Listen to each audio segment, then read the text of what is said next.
ఈ ధ్యానం మనం చేసే ధ్యానం భగవంతునికి సంబంధించింది అని తెలుసుకోవాలి. ఇదేమీ ఊరికేదో కళ్ళు మూసి కూర్చోవడం కాదు. ధ్యానం చేయడం అంటే ధ్యానం అన్నది దేనికి సంబంధించింది అంటే భగవంతునికి సంబంధించింది. భగవంతునికి సంబంధించింది కాబట్టి అన్ని లాభాలు వస్తాయి. భగవంతునికి సంబంధం లేకపోతే ఇన్ని లాభాలు ఎక్కడి నుంచి వస్తాయి? మరి భగవంతుడు ఎవరు? ఆత్మ. ఆత్మ ఎక్కడుంది? శరీరంలోనే ఉంది. ఇప్పుడు కళ్ళు మూసి ఆలోచనలు ఆపితే ఏం జరుగుతుంది? భగవంతునితో ఉంటాం. ఇంచేత మనం మానవులం. 3 కలిపి మానవుడు. శరీరము, మనస్సు, ఆత్మ. ఆత్మ అంటే భగవంతుడు.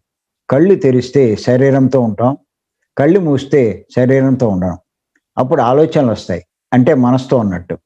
ఎప్పుడైతే శ్వాస మీద ధ్యాస పెడతామో ఆలోచనలు ఆగిపోతాయి. ఇంకా అక్కడ ఉన్నది ఎవరు అంటే ఆత్మ అంటే భగవంతుడు. అంటే ధ్యానం ఒక్కటే భగవంతునికి సంబంధించింది. ఇది ప్రతి ఒక్కళ్ళు గుర్తుపెట్టుకోవాలి. ఇప్పుడు పూజలు చేసిన, ప్రార్థనలు చేసిన, నమాజ్ చేసిన చాలా భక్తి శ్రద్ధలతో చేస్తారు. ఇష్టంగా చేస్తారు. కొంచెం కష్టమైనా సరే చూడండి, కొండల మీద ఉన్నా సరే నడిచి వెళ్ళి ఆ కొండలెక్కి దర్శనం చేసుకుంటారు. ఎందుకంటే అది భగవంతునికి సంబంధించింది. అంత కష్టపడుతున్నారు. కానీ ఇంత కష్టపడి వాళ్ళు దర్శనం చేసేది భగవంతుని యొక్క ప్రతిరూపం, ఓ విగ్రహం అంతే. కానీ నిజమైన సత్యమైన భగవంతుని సంబంధించిందే ధ్యానం. అంచేత చాలామంది ఏమనుకుంటారంటే అలా విగ్రహాన్ని దర్శిస్తే అది భక్తి అనుకుంటారు. కానీ సత్యమైన భగవంతుణ్ణి దర్శించడమే భక్తి. పత్రిగారు టిటిడి ఇంటర్వ్యూలో చెప్పారు. భక్తి అనే ఆ మాట అంటే స్వస్వరూపానుసంధానం భక్తిరీత్యా విధీయతే అని చెప్పి మరి ఆయన చెప్పడం జరిగింది.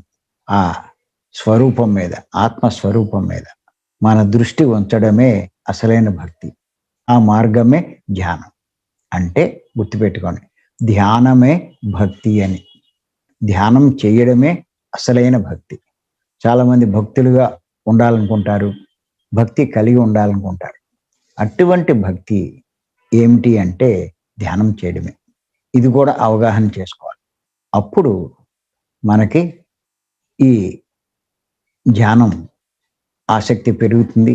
ఆసక్తి పెరిగే కొద్దీ మనం కష్టపడి పట్టుదలగా చేస్తాం.